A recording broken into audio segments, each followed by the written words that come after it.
Good morning, everyone. Welcome to video number 5 for the course Future Societies. This week we're going to be talking about the possibility of dreaming a new future. The idea that potentially we need to be bold in the way we envision our futures. I fear that we can just fall into sort of slipshod complacency and just almost just accept or hope, that's it, hope that somehow the future's going to be better. I feel we need to be more active. We need to actually go through a process of active envisioning, about dreaming of what this future could look like. And then when we have this vision, then we can start putting in place some of the policies, the economic changes, the political changes, environmental changes that need to occur to actually achieve that. Before moving on with that side of things, I'm just going to play didgeridoo for a few seconds, or a minute. This is a didgeridoo.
So when I'm not teaching about the future and about the demise of the planet, I'm playing didgeridoo and making music.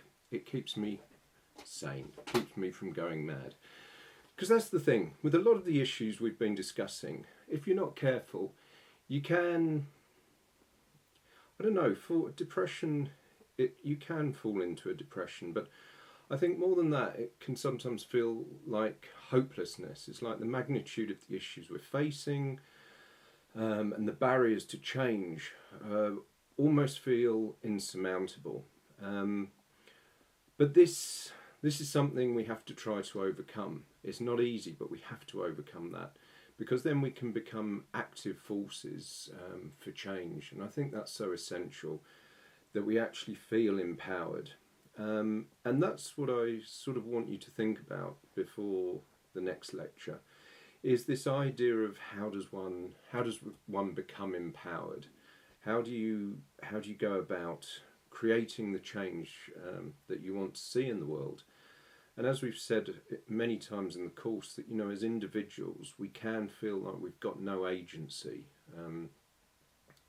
to address crisis we face, and that can feel very disempowering. And one of the key things I think is that in this is to come together as groups of concerned citizens, come together around issues, and when we come together we feel that we are powerful, or we start to feel powerful forces for change. And I think that's very important, to try and identify others who have different ways of maybe seeing the world and different hopes for what the future can look like. I think what's key to all this is the ability to envision something different, to dream the future. Because if we're not careful, the future is just going to be much the same as the present, as the current moment. Okay, some people might feel that's good. Others, and I think many of you, will probably feel that you do want to create a better, for want of a better word, future. a future where all life can flourish, human life and the more than human world. And to create that flourishing, we have to be bold. We have to understand, as we've done throughout the course, what the current stories are that are shaping the world we live in, and then dream new stories. Start writing these new stories, exploring the characters that need to be involved, the issues that need to be addressed, the narratives that need to be there. And then once we started to envision, once we started to dream that this future, then I think we've got something, a blueprint, a manifesto for change, and that's what's key. So I want you to think about that. In a sense, what would that manifesto for change look like? What do you want to see happen?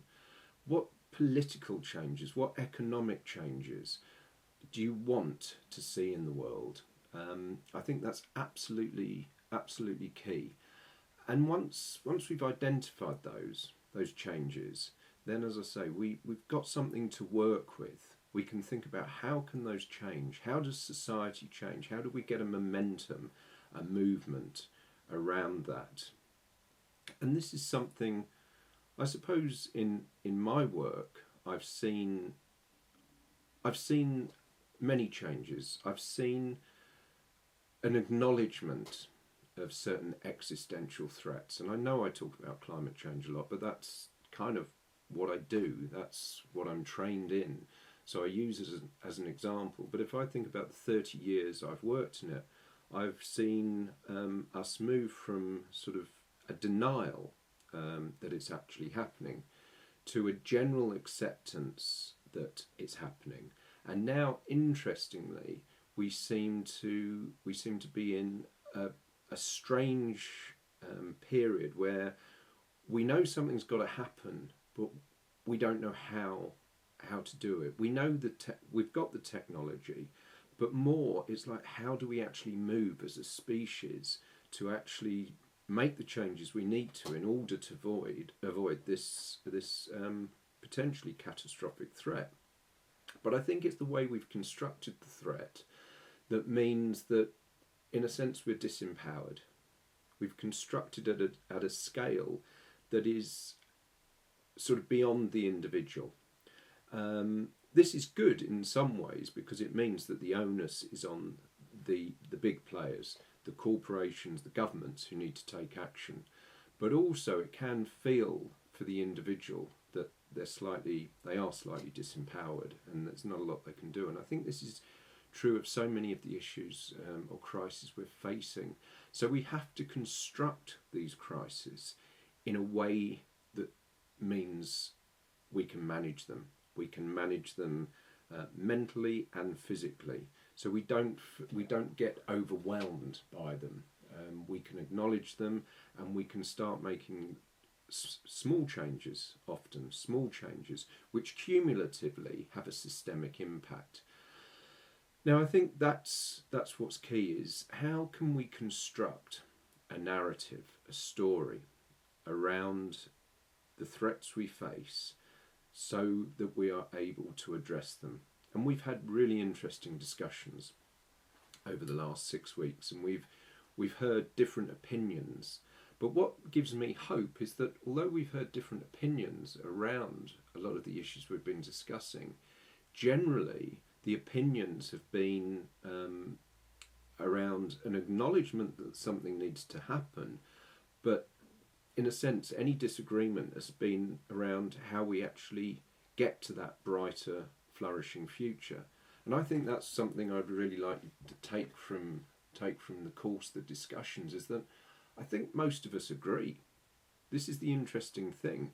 Most of us want to avoid suffering. Most of us want to avoid environmental catastrophe. Most of us want to avoid other issues around sort of inequity, racism, whatever it might be. We want those issues to be addressed. How we get there is what's difficult, and this is where creativity comes in. This is where we need to come together around common issues of concern, but bring to them our different experiences, our different expertise, different knowledge, and then from that we can start to think what needs to be done, how do we do it, and then we can move forward, perhaps come to a consensus. Sometimes we don't need to come to consensus. There can be many different ways, sub-narratives, and small stories which lead to that bigger story of change.